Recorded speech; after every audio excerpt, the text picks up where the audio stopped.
Everyone, তোমরা যারা রেলের এনটিপিসির জন্য প্রিপারেশন নিচ্ছ তারা খুব ভালো করে জানো যে আগামী 11 তারিখে একটা সিবিটি মক টেস্টের ব্যবস্থা করেছে আড্ডা 24/7।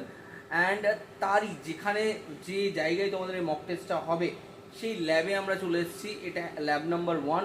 আরও ল্যাব আছে, তোমাদের টোটাল 300 জনের ক্যাপাসিটির ল্যাব। এখানে দেখতে পাচ্ছ প্রত্যেকটা, আমি আর সুদীপ্ত স্যার এসেছি।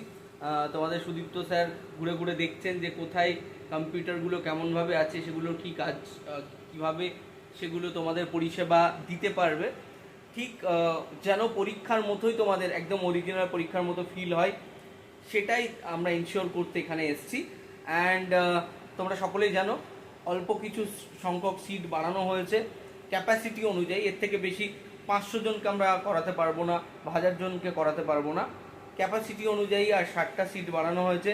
যারা এনরোল করতে চাইছো 200 টাকা মাত্র দিয়ে এক্ষুনি এনরোল করে নাও। দেখা হচ্ছে কবে স্যার? 11 তারিখ। অ্যাড্রেসটা তোমাদেরকে আমি কিছুক্ষণ পর বা স্যার আমরা প্রত্যেকে মিলে একটু জেনে নিই যে তোমরা কি করে তোমাদের জন্য কনফিডেন্ট হবে হাওড়া থেকে আসতে গেলে বা শিয়ালদা থেকে আসতে গেলে। একটু পর তোমাদেরকে ভিডিও করে জানিয়ে দিচ্ছি। চলো দেখা হচ্ছে 11 তারিখ।